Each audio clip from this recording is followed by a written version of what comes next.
പൊതുവയ്ക്കലൊന്നും നിന്ന് റോഡാണ് ഇപ്പുറത്തെ റോഡിലൊന്നും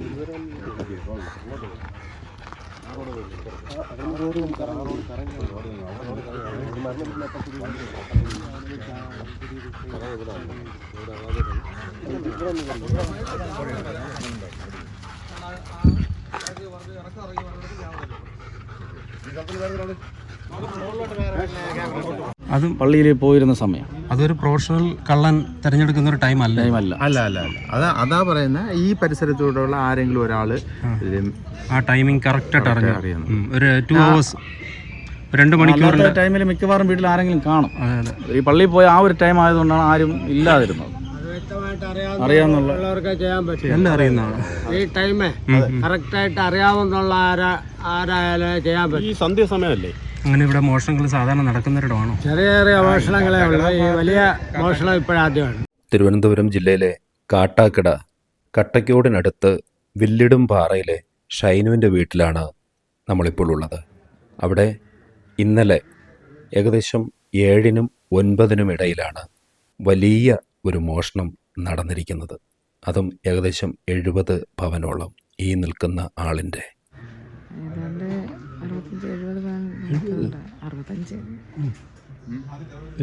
പണം ആരൊക്കെ കുത്തിപ്പൊളിച്ചിട്ടിരിക്കുവാണോ? അപ്പോൾ അത് റിപ്പോർട്ടില്ലായിരുന്നോ? ലോക്ക് ചെയ്തിട്ട് കീ അതിൻ്റെ മുകളിൽ തന്നെ സൈഡിലാകൊണ്ടാണ് വെച്ചിരിക്കുന്നത്. നമ്മൾ ജസ്റ്റ് സാധാരണ വെച്ചിട്ടാണ് പോകുന്നത്. എന്താണ് ഊഹം? ഇത് വീടും നിങ്ങൾ പോയതൊക്കെ അറിഞ്ഞ ആരോ ആണെന്നാണല്ലോ തോന്നുന്നത്. ആരെങ്കിലും ആയിരിക്കണം. ഇവിടെ ഞങ്ങളുടെ പള്ളിയായിട്ടൊക്കെ അറിയാന്നുള്ളത് അതുപോലെ ഈ സമയത്താണ്. അതെ അതെ, പ്രേയറുള്ളത്. ഏത് സമയമാണ്? ഏകദേശം 6:30, 9 അല്ലേ? 6:30 ഞങ്ങൾ 5:30 പോയതാണ്. 5:30 പോയി. 5:30 ഞങ്ങൾ പോയി. ഹസ്ബൻഡാണ് ഏതാണ്ട് 6 മണിക്കകത്ത് അങ്ങ് എത്തിയത് പള്ളി. ശേഷം ഞങ്ങൾ 9:00 ഞാൻ വരുന്നതിനകത്ത് അത് കഴിഞ്ഞിരുന്നു. ഞങ്ങൾ വന്നപ്പോൾ ഞാനും അമ്മയും. അപ്പോൾ ആ സമയത്ത് നിങ്ങൾ ഇറങ്ങുമെന്നറിയുന്ന ആരോ ആണ്? ആ സമയത്ത് ഞങ്ങൾ എത്തുമെന്നല്ല, എന്നാലും ഞങ്ങളുടെ പള്ളിയുടെ പ്രോഗ്രാം എല്ലാം കഴിഞ്ഞ് ഞങ്ങൾ വരുള്ളൂ എന്നറിയാന്നുള്ള ആരോ ആണ്. അതല്ല, 5:30 നിങ്ങൾ ഇറങ്ങുന്നതും കണ്ടിട്ടുണ്ടാവും. അങ്ങനെ നിങ്ങൾ പോകുന്ന വഴിക്ക് അങ്ങനെ ആരെങ്കിലും വഴിയിൽ സംശയാസ്പദമായിട്ട് കണ്ടോ? സാധാരണ പള്ളിയിലൊക്കെ അങ്ങനെ ആക്റ്റീവായി നിൽക്കേണ്ട ആരെങ്കിലും ഇന്നലെ ഇല്ലാതിരുന്നതായിട്ടൊക്കെ ഉണ്ടോ? അങ്ങനെയൊന്നുമില്ല. ഞങ്ങളുടെ ഒരു ചെറിയ പള്ളിയാണ്. ഞങ്ങളുടെ ഒരു 25 കുടുംബം, കുറച്ച് പേരാണ്. ഞങ്ങളുടെ റിലേറ്റീവ്സൊക്കെയാണ് കൂടുതൽ. അതുകൊണ്ട് അങ്ങനെയൊന്നുമില്ല. അങ്ങനെ സംശയമായിട്ടൊന്നും അങ്ങനെയില്ല. കാട്ടാക്കട പോലീസും ഫിംഗർ പ്രിൻറ്റും ഡോഗ് സ്ക്വാഡും ഇവിടെ വളരെ ഊർജിതമായി തന്നെ പരിശോധനകൾ നടത്തുകയാണ്. ഏകദേശം 3-3.5 മണിക്കൂറായി അവർ അതിൻ്റെ മുക്കും മൂലയും അരിച്ചു പറക്കുകയാണ്. ഡോഗ് ഇവിടെ നിന്ന് മണം പിടിച്ച് ഏകദേശം 1.5 കിലോമീറ്റർ അപ്പുറം വരെ ഓടിയെത്തി അതവിടെ ചെന്ന് നിൽക്കുകയായിരുന്നു. പിന്നെ അതിന് സ്മെല്ല് ഐഡൻറ്റിഫൈ ചെയ്യാൻ കഴിയാതെ ആവുകയാണ്. അപ്പോൾ പോലീസ് പറയുന്നതനുസരിച്ച് അവിടെ നിന്ന് പ്രതിവാഹനത്തിൽ കടന്നിട്ടുണ്ടാവും എന്നാണ്. CCTV ദൃശ്യങ്ങൾ ഇപ്പോൾ പരിശോധിക്കുന്നു. ഞങ്ങൾ ലൂതറൻ ചർച്ച് ഇവിടെ മുന്നേ എന്ന് പറഞ്ഞാൽ മുന്നേയുടെ ഇപ്പുറത്ത് ഈ തൊട്ട് ഇവിടെ നിന്ന് നിയർ ഒരു 5 കിലോമീറ്ററിനകത്തുള്ള 5 അല്ല ഒരു 50 മീറ്റർ 500 മീറ്ററിനകത്തുള്ള അവരെല്ലാം RC-ക്കാരാണ് അല്ലേ. എങ്കിലും നമ്മൾ പോകുമ്പോൾ ചിരിക്കുക എടുക്കുകയും ചെയ്യും. റോഡ് ഇവിടെ കരോളും കാര്യങ്ങളൊക്കെ ഉണ്ടായിരിക്കും. ഇതിപ്പോൾ 5:30 മണിക്കാണ് സംഭവം നടന്നിരിക്കുന്നത് അല്ലേ? 5:30 to 9 ഇല്ല സാർ, അവർ 7 മണിക്ക് മുമ്പ് ചർച്ചിൽ പോയതാണ്. ഞങ്ങളുടെ ചർച്ചിലുള്ള ആരാധനയൊക്കെ എന്ന് പറഞ്ഞാൽ 8 വരെയൊക്കെയാണ്. ഈ ബൈറ്റ് നടക്കട്ടെ. അതേ ഫോഴ്സിൽ കൂട്ടിയിട്ട് തിരിച്ച് നമ്മൾ വന്നു. തിരിച്ച് ഞാനപ്പോൾ ആ നേരം പള്ളിയിലായിരുന്നു. പള്ളിയിൽ വന്ന് പറയുകയും അവിടെ ഞങ്ങളുണ്ടായിരുന്ന കുറേ പേര് വന്ന് വരികയും ചുറ്റും നോക്കുകയും ചെയ്തു. അന്നേരത്തെ ഇവിടെ നമുക്ക് പിന്നെ ഈ അകത്താളുണ്ടെന്നുള്ളൊരു പ്രതിനിധിയാണ് തോന്നിയത്. അതുകൊണ്ട് ചുറ്റും വളഞ്ഞു നോക്കി കഴിഞ്ഞപ്പോഴാണ് മെയിൻ റോഡ് തൊട്ട് സൈഡിലായിട്ടൊരു ഡോർ കൂടെ ഞങ്ങൾക്കുണ്ട്. ആ ഡോർ വഴി ലോക്ക് ചെയ്തിരുന്ന ലോക്കിനെ ബ്രേക്ക് ചെയ്തിട്ട് അകത്ത് കയറി ആണ് ഈ സംഭവങ്ങളെല്ലാം ചെയ്തിരിക്കുന്നത്. ഏകദേശം പിന്നെ 7 മണിയായപ്പോൾ എൻ്റെ ഒരു കസിൻ ബ്രദർ പള്ളിയിലോട്ട് വന്നപ്പോൾ ഇവിടെ ഫുൾ ലൈറ്റ് കിടപ്പുണ്ടായിരുന്നു. അത് കഴിഞ്ഞ് 9 മണിയായപ്പോൾ പുള്ളി തിരിച്ച് വീട്ടിലോട്ട് പോയപ്പോഴത്തേന് ഈ ഫ്രണ്ടിലത്തെ സീരിയലിലെ കുറേ ഭാഗങ്ങൾ അണഞ്ഞിട്ടുണ്ട്. പക്ഷേ ഈ ബ്രേക്ക് ചെയ്തെങ്കിലും ഇൻവെർട്ടർ ഉള്ളതുകൊണ്ട് ലൈറ്റുകളൊന്നും ഓഫായില്ല. ഫീസ് ഊരി മാറ്റിയിട്ടിട്ടുണ്ടായിരുന്നു. അതുകൊണ്ട് ലൈറ്റുകളുണ്ടായിരുന്നു. അതുകൊണ്ടാണ് പകുതി കത്തിക്കിടക്കുകയും പകുതി അണഞ്ഞു കിടക്കുകയും ചെയ്തത്. ഏകദേശം ഞാനും എൻ്റെ എൻ്റെ വൈഫിൻ്റെ കുറേ ഗോൾഡും വൈഫിൻ്റെ അനിയത്തിയുടെ കുറേ ഗോൾഡ്. അനിയത്തി നാട്ടിലില്ല, അവർ അനിയൻ മിലിറ്ററി ഉദ്യോഗസ്ഥനാണ്. അവരോടൊപ്പം കുടുംബമായിട്ട് അവിടെ താമസിക്കുകയാണ്. അവർ ഈ കഴിഞ്ഞ 3-ാം തീയതി വന്നിട്ട് അവരുടെ ഹൗസ് വാമിങ് കഴിഞ്ഞിട്ട് പോയതേ ഉള്ളൂ. അപ്പോഴതിൻ്റെ ഫാമിലിയുടെ കുറേ ബാധ്യതകളുണ്ടായിരുന്നതുകൊണ്ട് അമ്മയെ കുറേ അവരുടെ സ്വർണം ഏൽപ്പിച്ചിട്ട് പണയം വയ്ക്കാൻ, അത്യാവശ്യം പണയം വയ്ക്കാനുള്ളത്, അത് കഴിഞ്ഞിട്ട് ബാക്കി സൂക്ഷിക്കാൻ അമ്മയെ ഏൽപ്പിച്ചിട്ട്, പുള്ളിക്കാരത്തിയുടെ അമ്മ എൻ്റെ മദറിലോ ഏൽപ്പിച്ചിട്ട് പോയി.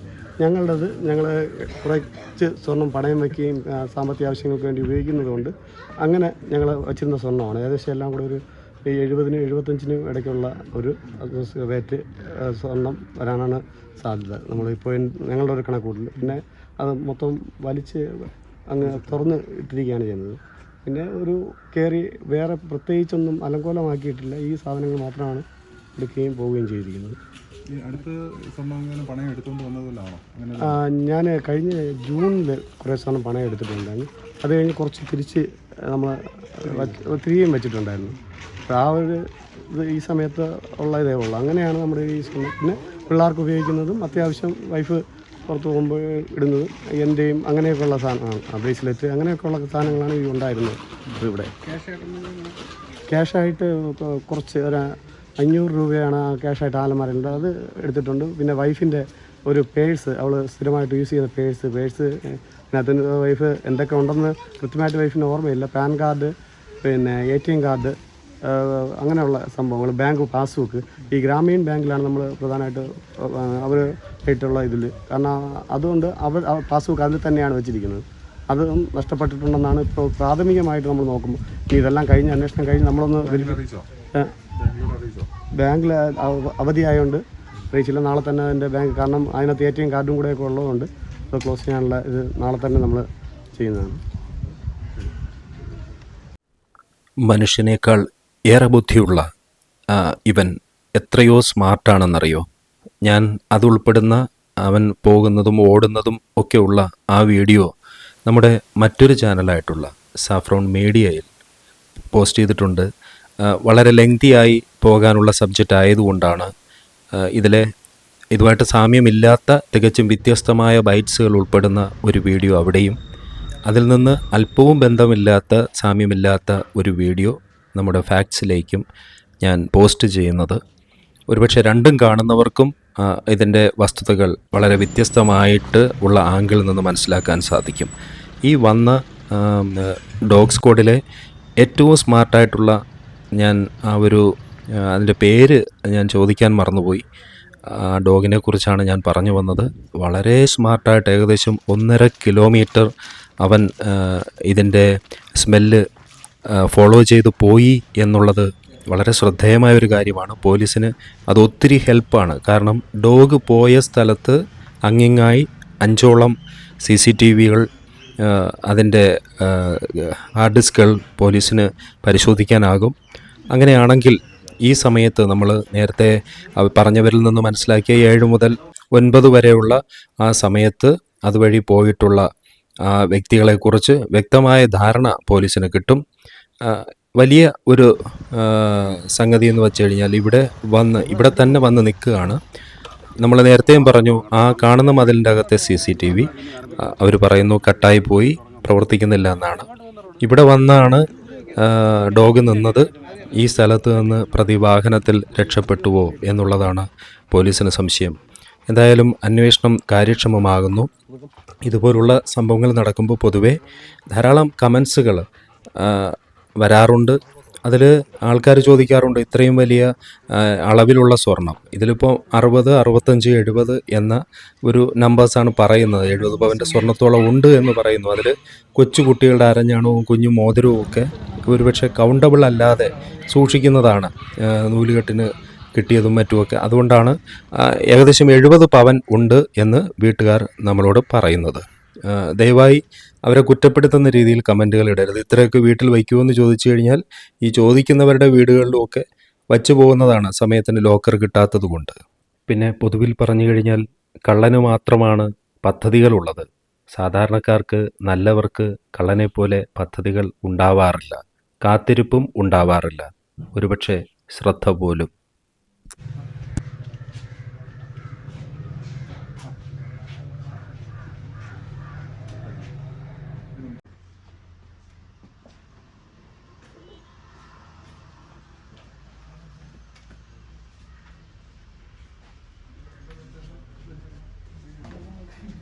മുൻവശത്തെ വാതിലൊക്കെ വളരെ സ്ട്രോങ് ആയി പണിയെടുപ്പിച്ചതാണ്. ഒരു 3 ഇഞ്ച് ഗ്യാപ്പിലാണ് അതിൽ നിറയെ വിജാഗരി വെച്ചിട്ടുള്ളത്.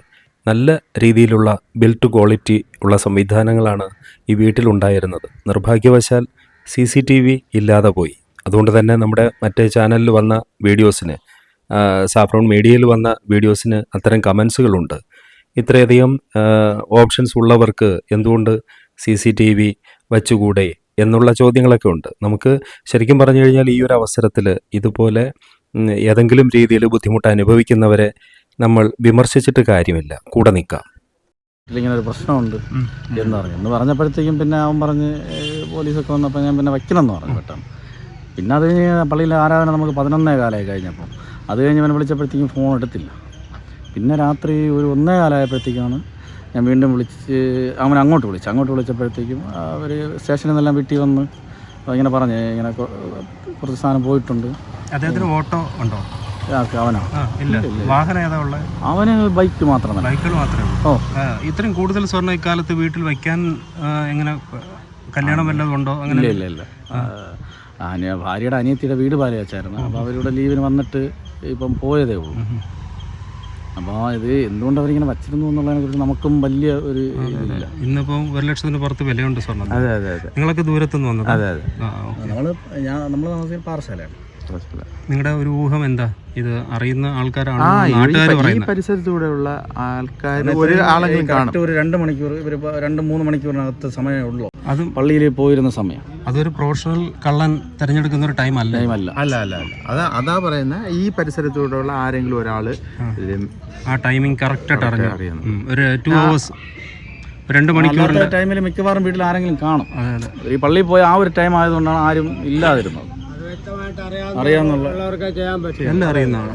ഈ ടൈമേ കറക്റ്റായിട്ട് അറിയാവുന്നുള്ള ആരായാലും ചെയ്യാൻ പറ്റും. ഈ സന്ധ്യാസമയമല്ലേ? അങ്ങനെ ഇവിടെ മോഷണങ്ങൾ സാധാരണ നടക്കുന്നവരിടമാണോ? ചെറിയ മോഷണങ്ങളേ ഉള്ളൂ. ഈ വലിയ മോഷണം ഇപ്പോഴാദ്യമാണ്. ഒരു വലിയ മോഷണമാണ്. പിന്നെ 10-65 ലക്ഷം രൂപ വേണമെങ്കിൽ നമുക്ക് ഊഹിക്കാവുന്നതാണ്. 10-60 ലക്ഷം രൂപ ഏറ്റവും കുറഞ്ഞ ഊഹിക്കാവുന്ന വലിയ മോഷണം തന്നെയാണ്.